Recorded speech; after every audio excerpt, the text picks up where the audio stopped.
science of happiness is looking at what's right with us as a species, using things like psychology to pull together scientific evidence for what makes us well and happy. They looked at things like a gratitude practice, for example. They tested how much gratitude is the optimum amount of gratitude. If you have to be grateful every day, it can make people feel pissed off. And so what they did is they found that there was about 20% of our happiness that we could actually do something about. It's things like awe. When we go outside and we experience awe, like we're in the presence of something greater, like the rolling waves or like being forest bathing, it resizes our problems.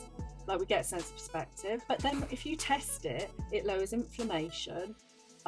It boosts serotonin levels. So they do all this science about it. Wow. Hi, I'm the self-development coach, Johnny Lawrence, and welcome to the Self-Development Podcast. Today, I'm really excited to talk to someone who I hope will agree is a dear friend, or becoming one.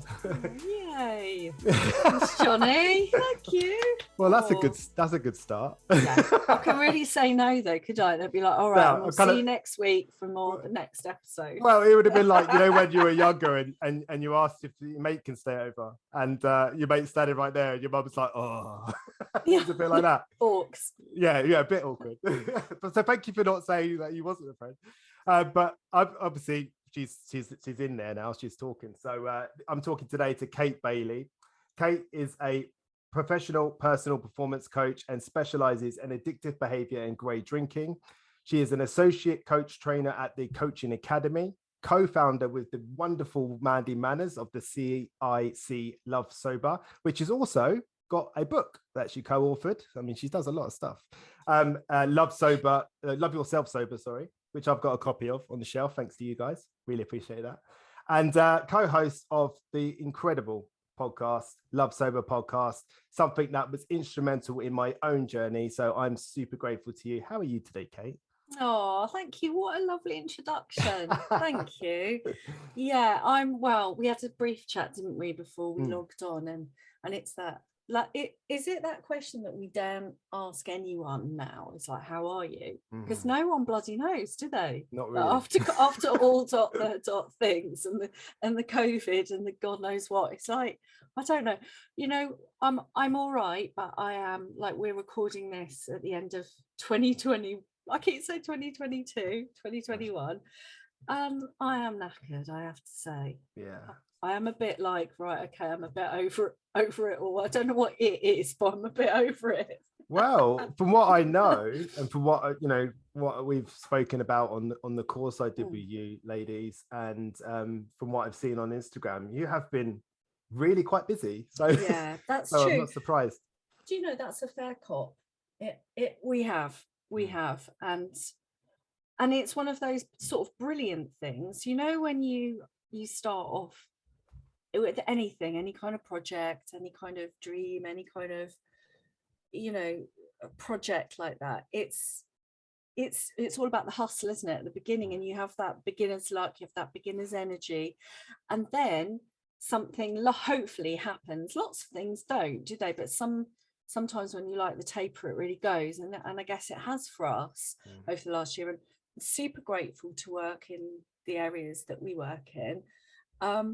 And also then it's like tending the flames, it's like managing the process and the workload. Yeah. So, I think it's that. I think we're doing that, the group bit where you do forming, storming, norming and performing, don't you, in group process? Yeah. And I think we've been storming. I don't know if I'll ever norm. To be fair, why would you want to? Huh? Why would you? Yeah, it's like, that ain't gonna happen, is it? Yeah, and I mean, I even know a bit about it myself now, but like even the podcast, as much as it's a wonderful podcast and as much as you really enjoy it, there is an element of work to it and effort and time and stuff, and that can sometimes become tricky, can't it? Yeah. It can, but I mean, thankfully, I know like I'm doing now, you get to have conversations with some pretty amazing people. And you do, and it's that kind of almost, well, Mandy and I have said it's a bit like therapy. It's like it's kind of, now I wouldn't have known this when we first started of it, but it's like a reflective practice, isn't it? It's like you actually get to discuss things, refresh things. In sobriety terms, you're quite accountable, right? Because you're quite visible. So it wouldn't look good if you kind of didn't, if I went off the rails massively, like, do you know what I mean? I've got quite a strong buy-in to kind of keeping me on those you really have right? Oh no, I'm gonna freak out because that hadn't actually occurred to me. No, it has. Yeah, and yeah, it is like a reflective kind of therapeutic process. So yeah, I just, yeah, I feel lucky to do it, and I feel lucky to have found a really good sober bestie, you know, to do all the work with. It's amazing. I mean, watching yours two relationship, and I only know that as someone outside looking in, but seeing the way that you two are, it's a very sisterly relationship. And obviously you share the love sober ideology in common, and it's just wonderful. And I mean, I want to say, I've said it to hopefully said it to you. I'm not sure I have said it to you, actually, come to think of it. I've definitely said it to Mandy. You two have been instrumental in what I've been able to achieve. On the 29th of November, this last month, 1 year. Amazing. Yeah, 1 year. And oh, well done. Well, again, it's, you know, the timing of it was speaking to Mandy and hearing her story in person, reading up on yours, following you all on social media, and then listening to your podcast. Some of the interviews that you ladies have impacted me in ways that I can't imagine. But you know what's really strange is that I actually forgot. Wow, you know what? That's amazing. I know. Progress as well. And you know, when people start out with their sober journeys, and it's like, right, I've just got to get today done, and then I'm just gonna, and you're like, you know, you could be obsessively day counting, and what progress that actually, you know what, it came and went because you were living it, you know. Well, that's why at first I was being a recovering perfectionist. Also, I was a little bit like, oh man, I missed it, and I was really disappointed and angry and like frustrated by it all. And then my wife said that same thing to me, like how amazing that you've got to a point where actually you forgot. And I was just like, oh, it's a good way to look at it. So I was really happy. But what I was saying was that I'm grateful to you ladies. You've been so supportive.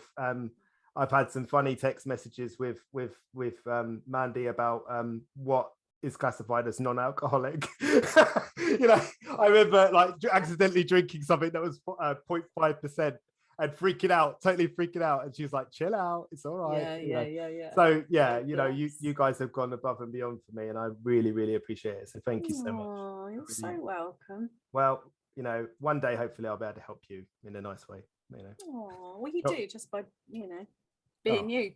Oh, okay. Well, that was easy. Right, see you later then. Bye, nice chatting to you. Well, anyway, we have a podcast to do.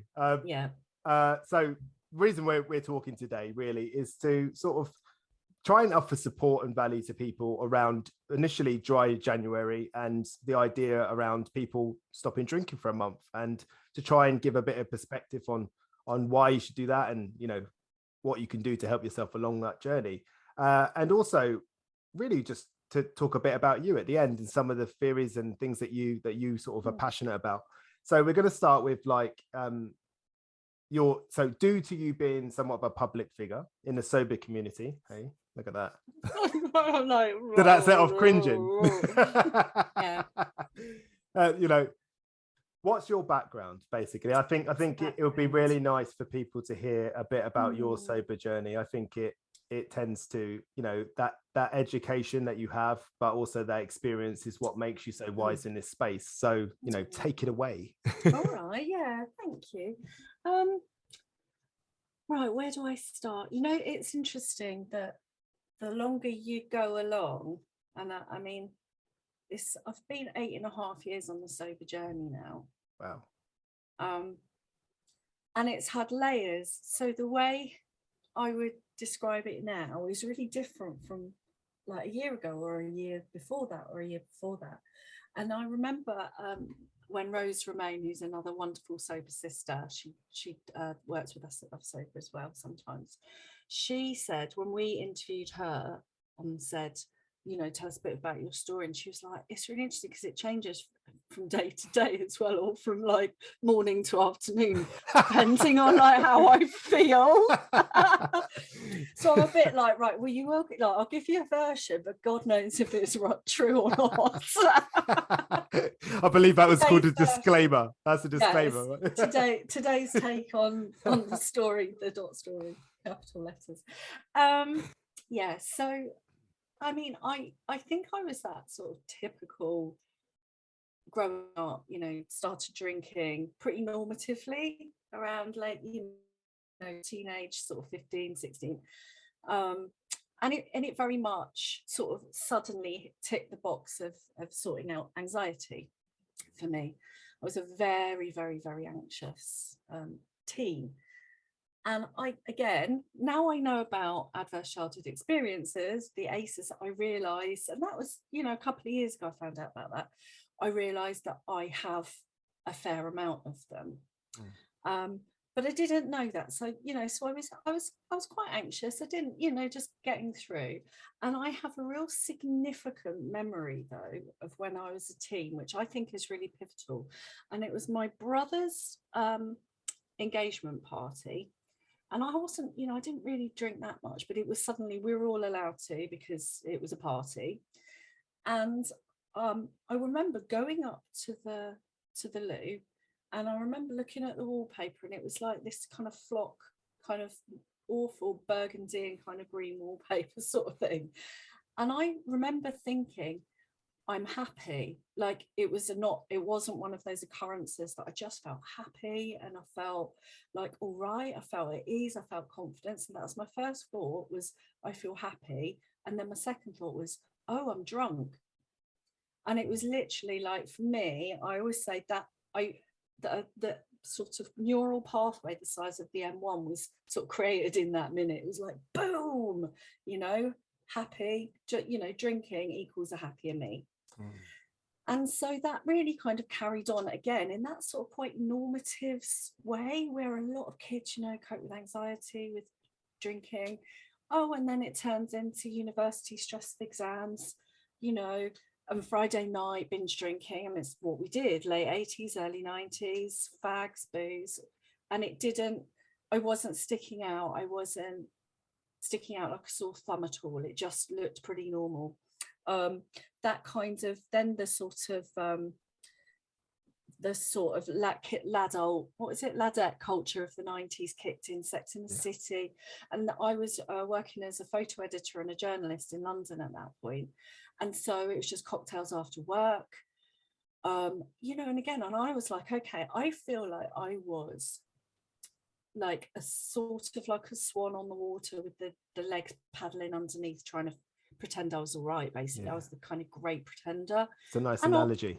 Yeah, well, and I wasn't that much of a swan, to be honest. I was more like that kind of like a sad sparrow, paddling on the water. No, I wasn't, but you know, I put myself at risk. I did that, you know, like a lot of us did, you know. I couldn't remember how we got home, you know, that real sort of hazardous and harmful drinking that is so normalized, or was definitely so normalized for us at that point. And interestingly, I actually went to my first AA meeting when I was about 27. I knew that there was something there, and I went along, and I was literally surrounded by old men. It was in Hackney, I think we were. So I was like surrounded by old men, and then someone came on to me at the end of the meeting, and it was like, A, like that sucked. Yeah. B, that was disgusting. and it was kind of like really upsetting, but the whole thing was kind of hideous, right? Yeah, so that was it. Yeah, but and I know, and then but interestingly, again, that informed the kind of what I ended up doing later on. Like, so it was all part of the process. And I'll cut a long story short. So went along. I balanced, you know, the nervous system by doing yoga. Then I had to get right royal pissed and go, right, I'm never drinking again. And this sort of relationship embedded, but in a way that was just about, all right, just about managing. And also, like, I just thought it was normal, right? Until I had my second child, and I moved to a new town. And at that point, it just wasn't, I think I probably hit perimenopause as well. Right. So it all sort of happened in my early 40s. And my son was really small as well. And where we go back to that sort of grey area drinking that we talk about, it was sort of never drank in front of the kids, you know, waited till they got to bedtime, and was really trying to make it look socially acceptable. Mummy wine time, you know, wait till 5 o'clock. So, you know, so just work, but I was working harder and harder and harder and harder just to keep it together. Couldn't cope with the hangovers, couldn't cope with the shame. And every time, you know, say my husband worked away in London at that point, I wasn't working, I was looking after the kids. So I had that kind of cluster beep of all the identity shift, the hormones, the, you know, getting a bit older, and that longevity of use. Now that I look back over it, I was getting on to kind of however many years it was of drinking and having that as my pattern. And all the way through that, I was punctuated with me trying to stop and not managing it, and trying to stop and not managing it. And I was almost like on this hamster wheel of every 3-day cycle.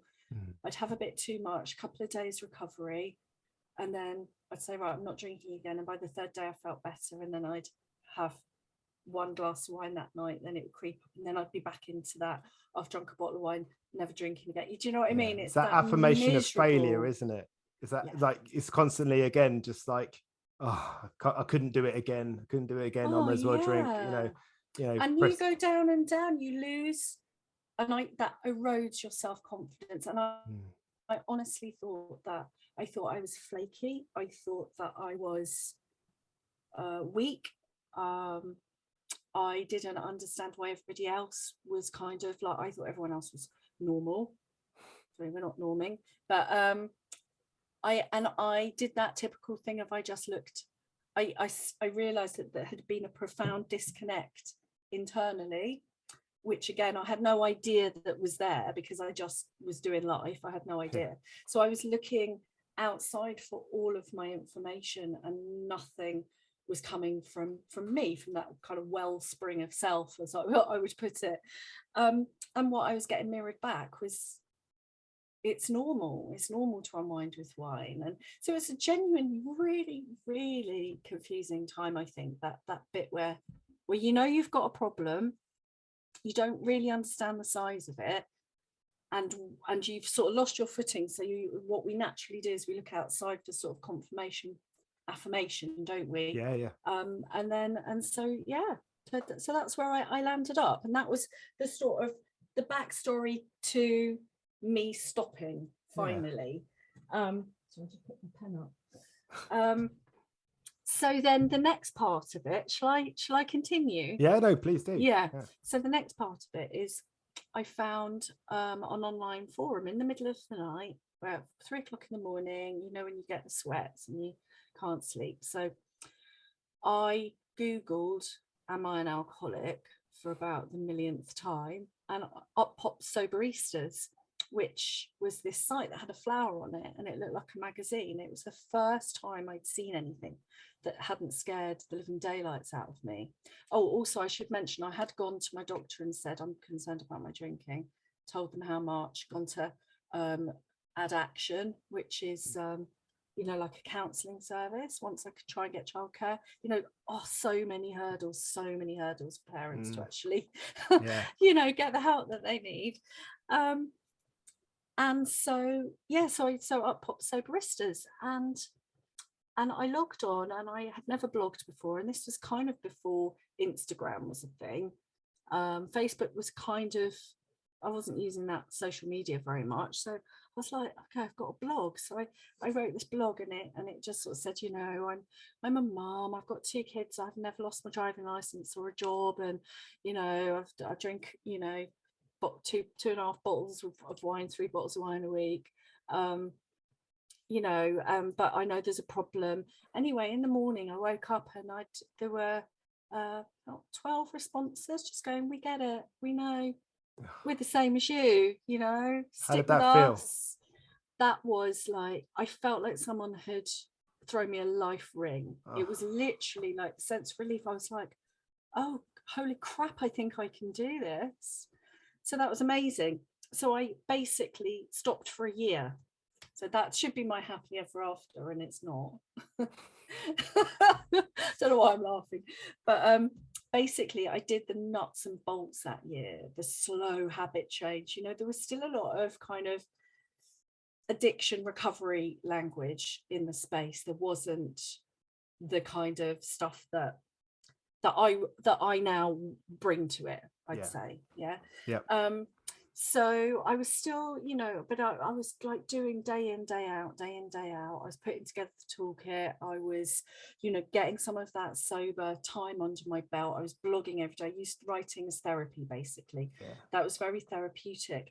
But what it gave me is a space that was anonymous. So basically it gave me safety and it gave me connection with like-minded people. And it gave me that sort of boundary or accountability where I was seen. So for me, accountability is just that. I see you, you see me, so we've got a better chance of doing it. So that's all that means to me, that word, right? So that's what that gave me. And I always say, you know, I went back after a year, 13 months, when and what had happened is that I didn't have the sober toolkit. I didn't have what we are probably going to go on to talk about next. I had just stopped, but I didn't have a toolkit. And at that point, I was sort of one of the early ones on the forums that were getting to a year. And I was going, well, I have no idea what I'm doing now. What's next? So at that point, so I kind of, I'll halt there. Well, so that go on.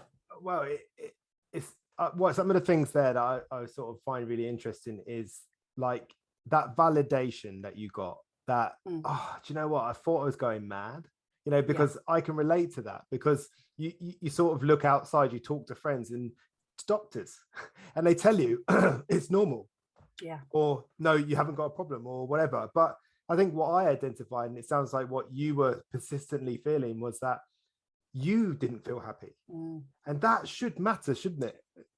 It should matter. 100%. 100%. And sometimes people don't validate that, and I'm sure they don't do it on purpose, but nonetheless, you know, as we do, we look around our environment for is anyone else doing this? Yeah, they are. You know, you're not judging, you're not saying everyone's got a problem, you're just saying that I just feel differently about it. And I loved it. I actually got goosebumps when you said, you know, that you had 12 messages, because it must have felt amazing to have had that validation. But it was absolutely, you know, having tried and stopped and tried and stopped and tried and, well, you know, messed up and tried again, and had that conversation for, you know, a good 15 years with myself. It took those comments in a safe space that I could relate to literally, that would turn the key. It was literally that moment, right? Yeah, I mean, and that's wonderful to hear. And the reason I sort of hover around that is because, you know, people that might be listening that might be going on a similar journey to you, and it's like, you know, have a bit of faith in yourself, you know, have a bit of trust in yourself. You are the best judge for yourself, like ultimately, you know, we all make mistakes, we all have bad judgments at times, but something like that, I'm not sure you can, you know. And I think that's true, that there's that sort of what characterizes, I think, what is one of those little red flags. If you are concerned about your drinking and you are looking outside for confirmation, that is a little red flag to turn back in, because we lose our solid ground, and we lose our foothold when a behavior or substance is starting to become problematic. So if you are doing that, that's your cue. I love that. So that people might be looking elsewhere for their comfort, for some sort of validation or confirmation, but actually it's that act that tells you what you need to know. That's amazing. I love that perspective. That's a really nice way of thinking about it. So, you know, moving down the line, what led you to Mandy Manners Love Sober movement and all that stuff, which I'm obviously super grateful even exists. So what was the story there? Well, so in terms of, so there was a sort of a job thing that was going down, a career progression, shall we say, and there was my sober progression, my life and my life journey sort of thing. And so I was gutted, you know, when I went back to drinking after that year, because in my head it was like, well, I've done a year, I've proved I haven't got a problem and this and this. And very quickly, like I can remember, it was after my daughter's birthday and I had a glass of champagne, and it felt like, I can do the sound, it went like a bass, like a big bass drop, but not in a good way. Yeah. Like an aeroplane coming into land, where I felt all of my neurotransmitters and my nervous system nuked by this, at that point, quite a small amount of alcohol for me, but because I'd not done it for a year, Yeah. and I'd been, you know, rewiring and all the rest of it, unbeknownst to me, I had no idea about all of this stuff. And immediately the booze chatter started. You know, we talk about the wine witch and the addictive voice, that the argument in your head, yes, I will, no, I won't. That started immediately. And I remember I sat in the bath and I just went, oh, fuck. Like, I was like, I genuinely thought I was one person to get away with it. Yeah. And I wasn't. So anyway, so that led me then to a lot of looking, a lot of turning over stones, a lot of trying to discover what it was that I needed. And I stumbled upon a few things. I stumbled upon coaching, and I was actually working with a coach who I'd met on Soberistas at the time. Nice. She was amazing. Yeah. So she wanted to practice. I needed someone to, you know, coach me. So we did that. I knew in my heart, even though people kept saying things to me like on sober forums, like, you know, there was something about going back and looking at problems and this and that, you know, that sort of therapy place where you go back and you unpick it, like that 100% has a place. But I'd done that in my 30s. I'd done it in my 20s, and I was like, look, I kind of know the shape of that. I know what happened. And I knew, again, in my gut, that I didn't want to focus on the past. It was like, I don't want to focus on what's wrong with me. And my gut, I didn't have the words really. It's like, I want to focus on what's right with me. Yeah. So it was like I was crying out for some strength-based affirmation. Like, it's your time to face the sunshine. Like, you are allowed to, you know, you're allowed to not dwell in the shadows anymore if you so choose. It's permission, right? Permission to play, permission to be. Yeah. And that was what was calling me. And so I hit upon this thing, something popped up on my, I don't know where it was, and it said The Science of Happiness. You can do this online course with Berkeley and Harvard. And like, I love the learning, I love the science. And so I took this course, and I know we'll go on to talk about that in a bit. So I was getting all this knowledge on board, and I was training as a coach, and I knew that I wanted to work in this area, and I wanted to write, and I wanted to develop, and so I was writing a blog called Love Sober, and I was blogging, and my coach said to me, what do you want to do in like 5 years time? You know, we had that chat, and I said, well, I'd really like to have written a book. I want to train as a coach. I'd like to be speaking about sobriety. I love it. It's all the stuff you're doing. It's fantastic. Oh my God, the power of it, right? I can't believe it. You know, like when you have that support and the dots join up, like what can happen? You know, it's not to say life's perfect. Life's still really freaking impactful, but you know what, great things can happen, and great resilience can come out of it as well. It can be light and shade, right? Can't it? It can provide such a lot of sustenance for us. Anyway, blah blah, can't remember where I was. Oh yeah, my blog Love Sober. Yeah. So I was terrified at the time to put it out there, because I was all just behind the scenes on sober forums. This is again like 6 years ago. So wow, it's not that long ago. No, it's not that long ago. And so I was worried that the mums at school would see it and they wouldn't let the kids play with my kids, because that mummy wine culture was still really strong. I had a group of mum friends that I now wasn't kind of drinking with, but it was it was still that culture was still big, and I still had those fears. Yeah. Anyway, so my coach had said to me, okay, so what's the first step that you might might want to do there. And I said, well, I suppose I need to come out of hiding and be visible so that other people can see me. And she was like, okay, right. And I was just terrified. That was a proper stretch zone. Anyway, I pressed publish, and my blog went up, and Mandy read my blog, right? So she know me a bit on Soberistas, but then had gone outside and loved my blog, loved Sober and what I was talking about. So she did, like we always say, she's quite a good stalker. She'll just kind of networker. So basically, Mandy, by her own admission, stalked me and found out about me, and then went, do you fancy doing a podcast? And I went, yeah, I'd love to. I was like, I've never even listened to one. I was like, yeah, fine, yeah, let's do it. So yeah, and that was the moment. So we didn't even know what we were calling it. I said, well, I've got the blog Love Sober, maybe we should call it Love Sober Podcast. She's like, yeah, I think it's really great. Why don't we do that?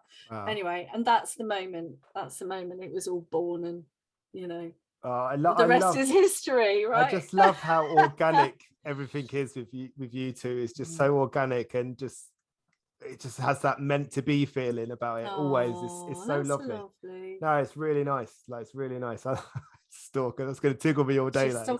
Yeah, and then the thing is, right, so we were like, right, so we're like, we always laugh, we're like, even though we're like, no, we're proper rad feminists, like we'll be really proper feminists, and then we were like, right, how do we do it? How do we do this podcast? And so we were like, I can't even remember how. I think we were just on some kind of recording app or something at the time, and then my husband said, oh, this mic might be quite good, so we both had to get the same mic, and then it was literally balanced on kitchen table with a tea towel draped over that, trying to get some decent sound in there. You know what I mean? Yeah. And then my husband, because he does quite a lot of music, he helped us kind of produce it, so he made it sound nice. And it was like beg, borrow and steal. A friend of hers had written this jingle, so he gave us that. It was called Recovery, which is lovely, actually. Oh, wow. He didn't one of his old tunes, but yeah, because I do love the music to that, actually. I know, bless you. Yeah. And then we did it, and we sort of got it up. We were like, okay, where do we put it? Podbean, blah blah blah. And then we literally didn't know how to check our stats. We didn't know anyone was listening. We had no idea. We just used to get together for a chat and then like press, like, publish. Yeah. And then I think it was about 5 months later, Mandy said, oh, you could check this. I found how you can check that people are like, how many downloads you've had. We'd had thousands, right?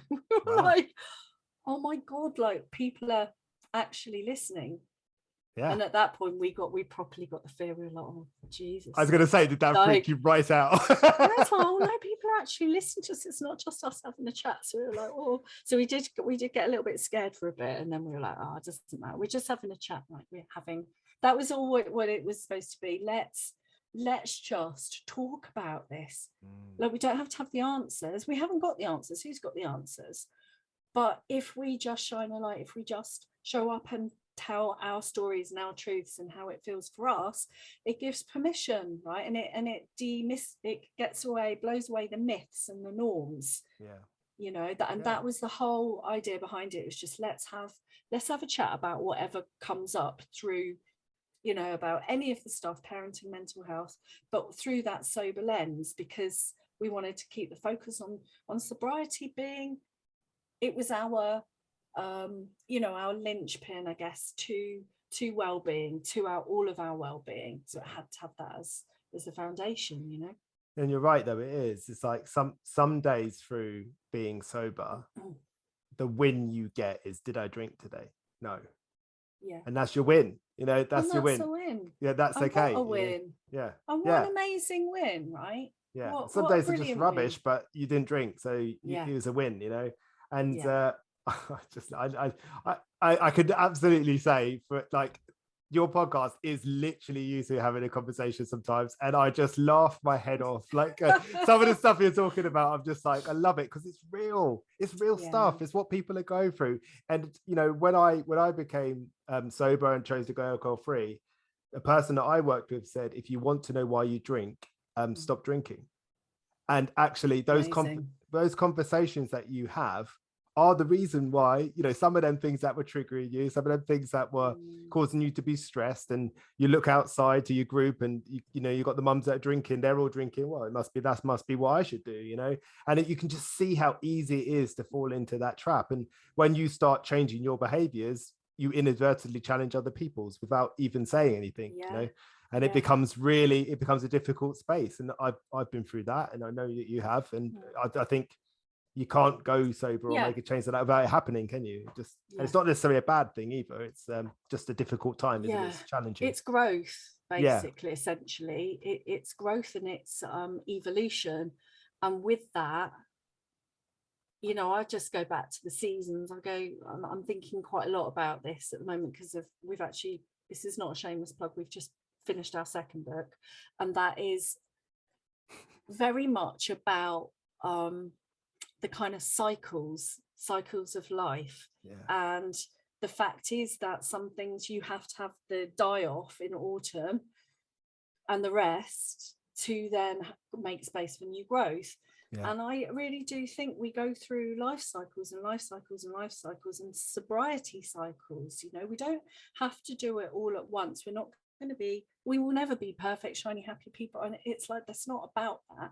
It's about clearing space for us to authentically kind of grow in our lives. That's what I think. It's like the welcome mat. You know, that's a really lovely way of putting it, because it's like I acknowledged that something similar the other day when my son was having growing pains. And I was like, even when you're growing, there's pain, you know. It's part of the process, right? You know. There is pain there always, and actually it's not always a bad thing. Sometimes it's an indicator, you know, of growth, like you say, exactly as you say. Love it, you know. I love the way you use words. I really do. I love the words that you use. It's always nice to listen to. So, you know, obviously now we know the history, and we know that you started Love Sober with Mandy, and you know, through your time coaching and through your podcast, you must have heard some pretty unbelievable stories. I mean, which ones do you think have been the most impactful, that have taught you something, or you've taken something away and gone, wow, you know? What sort of conversation? Do you know, I feel like, you know, this sounds like a platitude about everyone's amazing, but I do feel like when, you know, you hear the stories, everyone's kind of, I always feel like everyone is kind of ordinary and extraordinary. Like all of our lives, no matter how ordinary you might feel, there are moments of the extraordinary, many of them, and things that people have overcome. And because we're in this space, because we're in this sober space, or some people call it recovery space, you get people who are recovering, so therefore they have overcome stuff.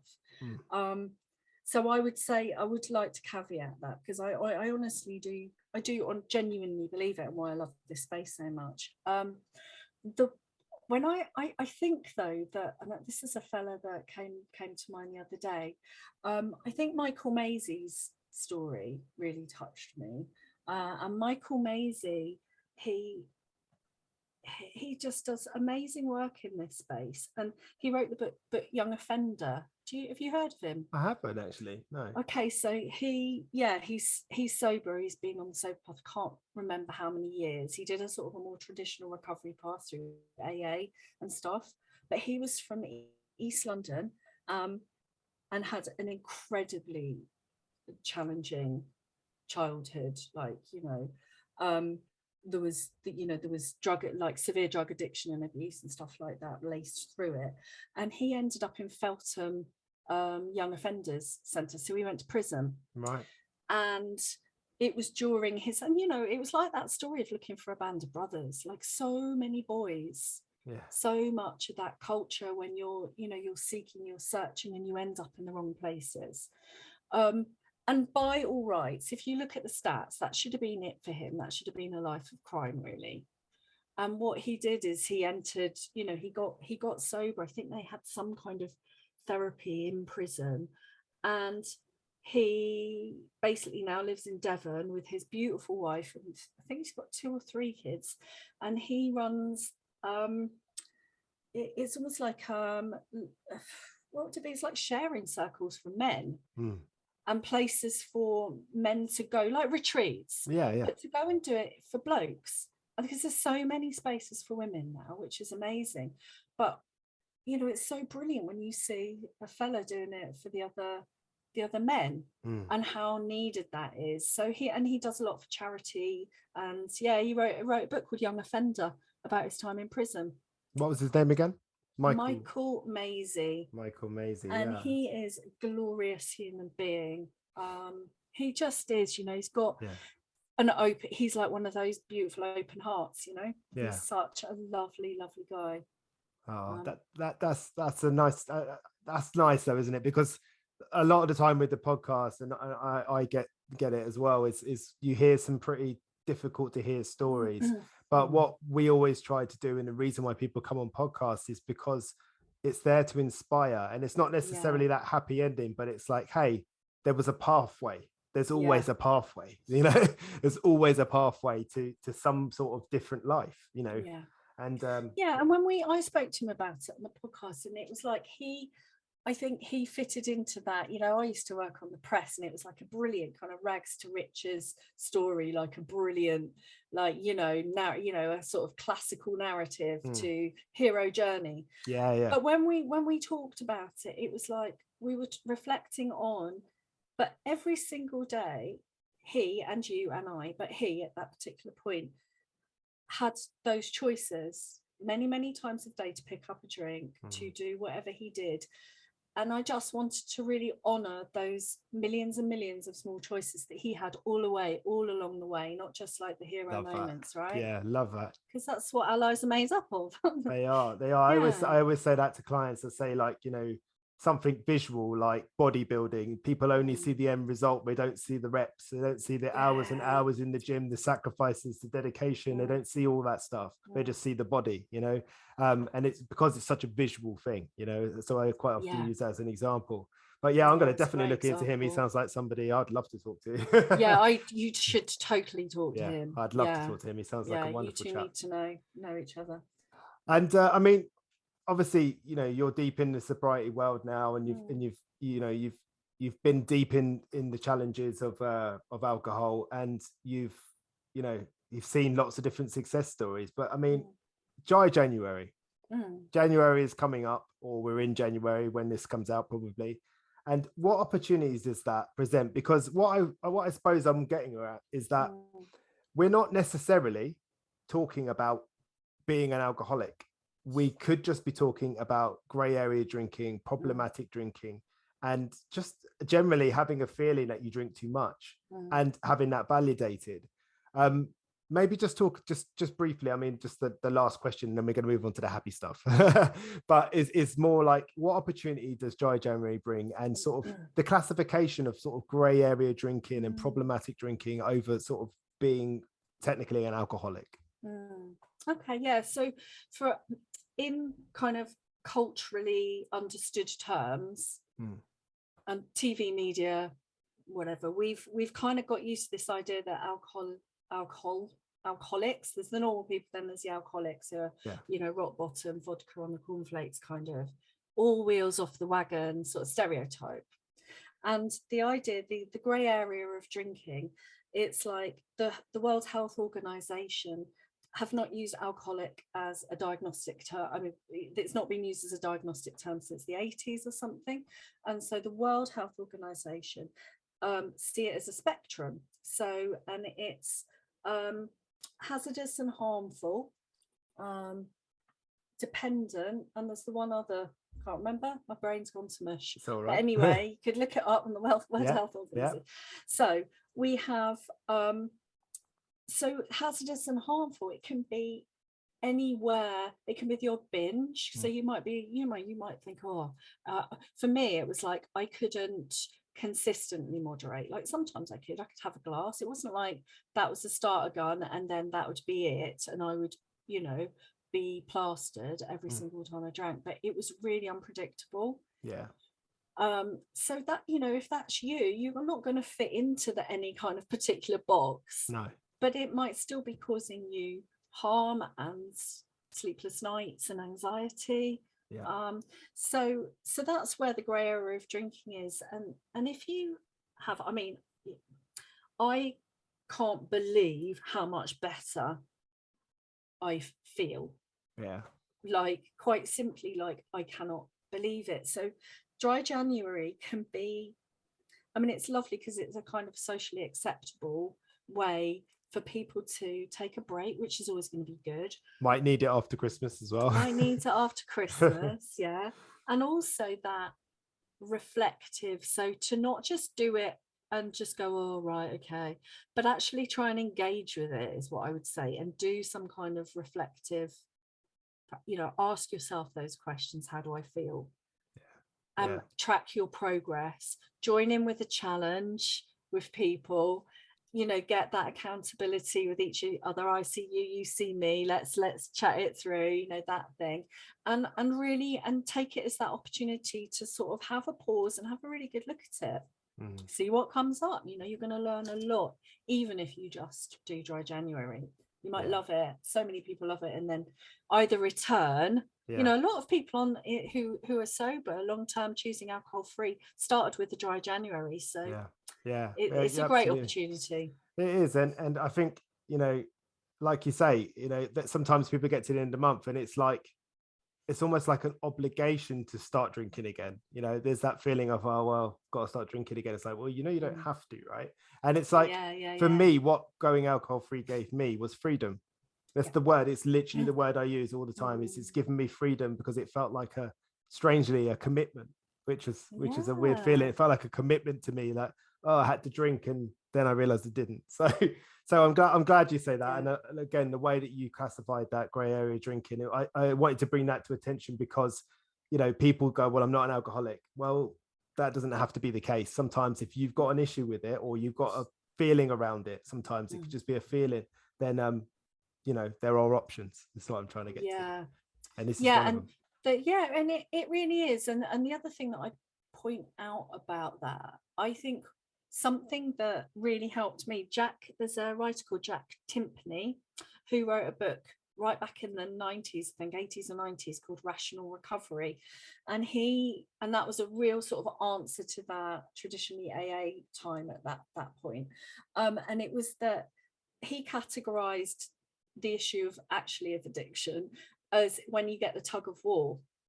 So you can be using a substance, you can be overusing it, but you might not, that might be fine for you. That's a whole other different point from his perspective. But once you start having that tug of war, I'm going to say no, and then I regret it. Once I've got that bargaining, it's like two parts of your brain. That's a really useful indicator of actually it's time to, you know, have a good look at that. But that's two good indicators you're given now. That's brilliant as well, because they're really tangible. Like, there's stuff that you go, you know what, she's right, I feel that. I feel that, like, sometimes it just hits you like a brick. You're like, yeah, sorry guys listening in. No, sometimes it is, it's just like, yeah, that's me. Like, okay, thank you for that, and I hope that people get something from that, even if it's just a little bit of contemplation. I really do. That's my hope, that value. And almost see it as a treat as well. Like, I know it's unbelievable, but God, and allow yourself to rest. It's like you could, I like to see it as almost like pregnancy. It's like, so for all you guys out there, but you know, like, if you imagine that, of just like, you know, that point of just, you know, take all the rules off, you're allowed to kind of rest and have a little bit of exploration and do a bit of pampering. Well, you know, it could be a treat, right? No, you're right. You know, the strange things that I've been up to since I've been sober, it's just like you wouldn't have convinced me I'll be doing some of the stuff I do. It's crazy. But moving on. That's another podcast. That's a different. And that's my other podcast, my late night. So we're going to move on to a subject now that you're really passionate about. I've heard you talk about it quite a few times, and that's the science of happiness. It just sounds lovely, I think, the science of happiness. But there's going to be many people that are like, what's that? So what is the science of happiness? Oh man, how long you got? The science of happiness is basically, it's like social science, you know, like sociology, psychology, and all of those, like those humanities, but the sort of social sciences. So the science of happiness is looking at what's right with us as a species, and how to be it's like how to boost those bits of happiness and well-being that we have any kind of control over, not just individually but collectively. So it involves, you know, changing society. It can influence like legislation, you know, and government kind of decisions, and it has done. So basically, yeah, it's like using things like psychology. It's using things like evolutionary theory. It's using things like looking at the neuroscience and taking lab tests to pull together scientific evidence for what makes us well and happy. And I'm like, I love that. Yeah. So the science. So they use things like they looked at things like a gratitude practice, for example. Yeah. Because it's like things that we know. It's like ancient wisdoms, right? We know that apparently that's good for us, right? And it shows. So they did things like they tested how much gratitude is the optimum amount of gratitude.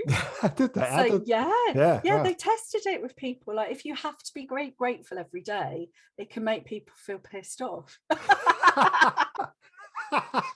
I love that. That is funny. Like, oh, not my gratitude list again. Oh, bloody gratitude's becoming a thing. Oh man, I'm so ungrateful for my gratitude. I'm really fed up with it. So yeah, they did lab tests. They collected metadata as well from worldwide apps. They did a thing about mindfulness as well, and because of technology, yeah, they could test a simple mindfulness practice on millions of people across the globe and collate all this evidence.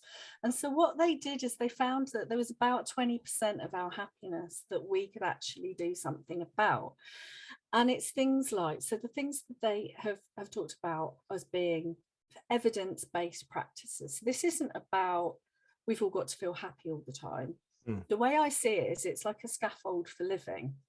And it's like in these times of so much information, so much information overload, a lot of noise, they're almost like really good tenets, practical tenets for being well and living well. So yeah, like I said, scaffold. So it's things like awe. So you can then add it into your day. So some kind of awe practice.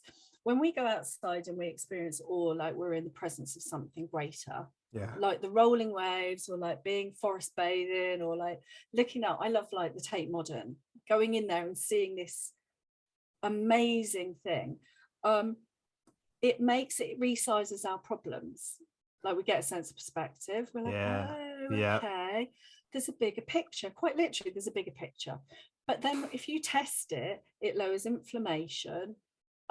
It boosts serotonin levels. So they do all this science about it. Wow. Okay, so you can add a bit of awe into your day. Then the other thing they look at very heavily is that kind of the fact that, and this changed in my life, that we have succeeded as a species, not because we're arseholes, but because we are really pro-social and really nurturing, and our mammalian connections to each other actually have meant that we're very successful in groups. And so they looked at things like when you the effect of kindness, random acts of kindness on people. So if you witness a video, they played people videos of people being kind to each other, the same areas of the brain light up as when someone's kind to you. That's so true. So there's this reciprocity. And once they saw that, because I realized I'd been carrying around this sort of kind of Machiavellian thing about, I felt very bad. I almost felt bad about being human. I was like, man, we're doing this, we're doing that. It's really not nice what we're doing to this. And once I flipped that, once I saw through studying the science of happiness about most of us are about connection, most of us are about kindness. I saw it everywhere, you know. I saw a young kid helping an old lady across the street, someone giving their parking ticket to someone else, a mum holding a baby's hand, someone hugging each other goodbye, me chatting to someone at a till. And I literally, it's like the scales fell away from my eyes and I saw connection everywhere. And that was like freaking life changing for me, because I'd been all locked up and felt all separate. Yeah, I love that. It's like what I think it's Mel Robbins that says, what you focus on grows stronger. Yeah. And it is that, isn't it? Like, I think we spend a lot of the time focusing, especially recently with all of the stuff with governments and pandemics and, financial stuff. It's Mm. very easy just to focus on that because it's everywhere and Yeah. it's a problem. But actually, like you're Yeah. saying, them everyday things that you are close to, that you witness, that you're around, them small things, they're what's Yeah. real. They're Yeah, what's in our they life. are. That's what's in our Yeah, life, not all yeah. the information. And it is, and it's sort of a big element of this now that I work now with like with the nervous system, Mm, and how to regulate, so whether to, if you're in fight flight, how to calm yourself, or if you're a bit locked up, how to bring yourself up yeah, into that open receptive state. Yeah. yeah. And all of the science for happiness, tips and tools like gratitude, connection, they help with all of that. So it's not just about what's happening in the brain, it's like what's happening in the body to make us essentially feel safe, grounded, connected, with bits of light, with Mm. bits of being lit up. Yeah, I mean, it's that really. Yeah, yeah. Um, It's very simple. And actually I Yeah, but find it's got in, all the science behind it, where yeah, it's all yeah, like, oh my God, I can see the brain scan of somebody experiencing forgiveness. But that's that's like, that's just that's me being a right nerd. no, but that's cool. I think that's really cool. I Yeah. mean, I'm loving this. What I'm hearing, we can only affect 20% of our Mm. happiness. Things like gratitude, mindfulness, kindness. Mm. It's really obvious, but we don't do it. We It's the old focus on the other stuff. wisdoms. Yeah, absolutely. It is, and it's all proven to make us feel better. And I honestly think, see, when you stop drinking, what you've been doing generally for most of us that have developed some kind of relationship with it is outsource these kinds of things to alcohol. So we've been looking to it for confidence, to de-stress us, or to give us that almost false feeling of connection. Well, actually it doesn't. It kind of numbs you out, but what it will do is give you that immediate sort of shut off, so that it gives you the illusion of that.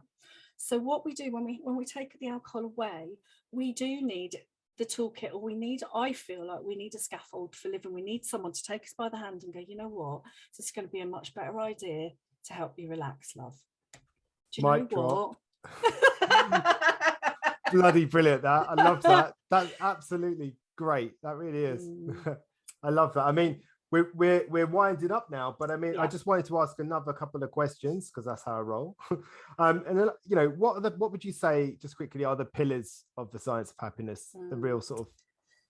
What are they? So you've got so compassion and self-compassion is huge. Anything that sort of connects us and helps us get out of that defensive fight flight thing. And I do think, I do a lot of yoga, so I'm really sorry about that. But no, that sort of, that idea that it has to kind of start with us as well, that sort of self-compassion, that non-harming. That was a big thing for me in the alcohol journey, is when I realized that my choice not to drink was essentially to stop harming myself. That started really being of a pillar for me. So yeah, compassion, self-compassion, empathy. There's a lot on there. If you're interested in looking, it's the Greater Good Science Centre. Nice. So if you link that, people can go. There's loads of free resources. There's I'll stick that link in there. Conflict resolution, like, so that forgiveness, self-forgiveness, and what the mechanics of it are as well. They're not just platitudes. It's like, how do we go through the process of something? And they will give you really clear steps how to do it. Gratitude, and apparently 3 times a week. Not every day, otherwise it becomes a bit of a burden. When they tested people, that was like, it was a bit too much. Mindfulness is very, very important as well. So that kind of coming back, being present in the moment. And they do a lot. Oh God, I really want to talk about flow and creativity. That's all, again, really important, because it shuts off the brain, gives us space, and helps us, replenish. That's all. And the last bit I would say about this, because if you're listening in and you just think, oh bloody hell, that sounds like a lot of work, how much more work have I got to do? I just thought I might just have a bit of a rest. It's absolutely fine, because they also say that the fit, when you're testing all these things, and that brings it back to you, is what is your unique recipe and what is a good fit for you.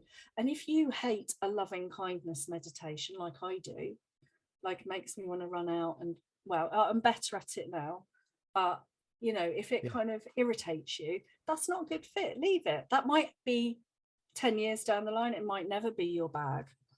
So that it's about your unique inquiry into what lights you up and what makes you tick, basically. Bit of self-exploration, isn't it? Yeah. Just like, and that's what I love about being alcohol free, is it gives you that space and that freedom to explore what you like, and actually be able to buy into your feelings, knowing that they're yours and they're not being enhanced by something else. And it's just a really lovely, and sometimes that can be anger, sometimes that can be, do you know what, you've really annoyed me, and that's important. It is, because it's you expressing yourself. And actually a lot of the time I think the conflict comes from denying those feelings, saying, hey, look, I'm not angry. Yes, you are. I've met people in the past, not my wife, never my wife, who would say to me, I'm not angry. I'm like, I don't believe you. It's that authenticity, like you said, about your genuine feelings, and anger is that sign that a boundary is being crossed, and it is a healthy, and the way we need to do it is discharge that energy charge from the body, and advocate for our needs, but in those healthy ways, not destructive ways. Batting for yourself, man. Going to bat for yourself. 100%. And that's really, really important. And again, like alcohol being like my big boundary was like, I need to say no to this so that I can say yes to all this other stuff. That's a boundary. Love it. There's gonna be people that listen to this and say, sounds a little bit like toxic positivity. What would you say to that? So if this, again, like we said, is this not about being happy and joyous and happy clappy all the time? And what the way I quite like to look at it is that if you take a sort of an overarching approach to your life, so a longer time frame, say, so it's not about chasing down the moment and rinsing the moment and that sort of hedonism, because that's the other side of it. It's like, I've just got to be up, we're going to go, we're going to go. It's like, that's not sustainable.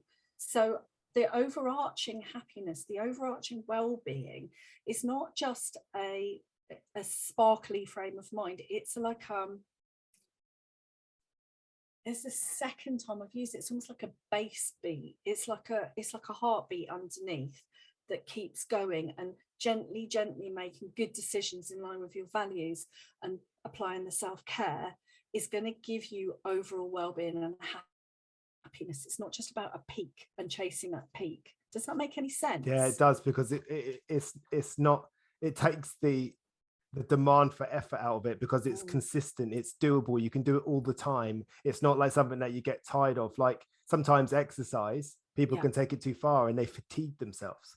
And if you fatigue yourself on happiness, imagine that. Oh God, that would be awful. Oh my God.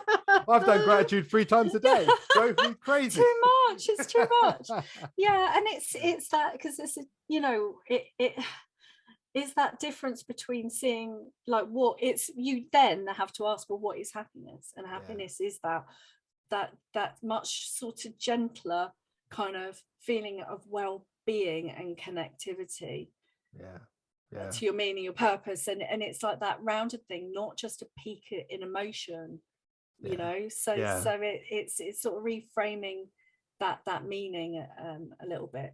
I mean, it feels like you're saying like the science of happiness is something you can do consistently, but toxic positivity is you putting on an act.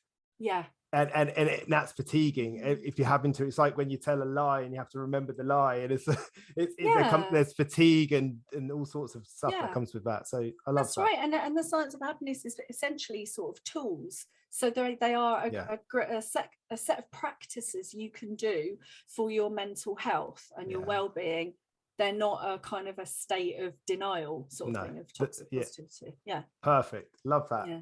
Listen, this has been amazing. You're amazing. I've loved this conversation. I've loved this conversation. It's been super fun, and I feel like I might get you back on to talk about flow. I feel like that could fill an hour easy. I love to talk about a bit of flow. We could do some interpretive dancing, couldn't we? Well, we don't know. I'm joking. I just wanted to see the look of terror on your face. Well, that was definitely there.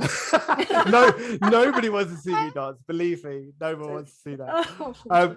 Tell people where they can find you and anything you want to draw their attention to, because I'm sure people are going to want to check you out after this.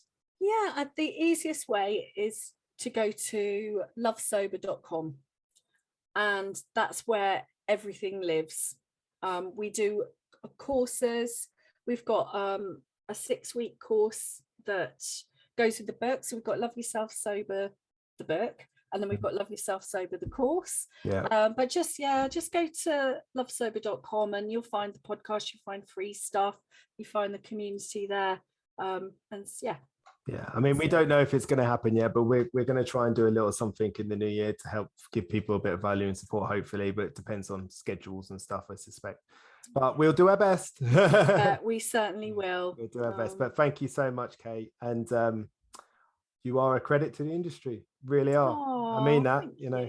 And we shall catch up soon. Yeah, it's been so lovely to talk to you. Thanks for having me on. Thank you.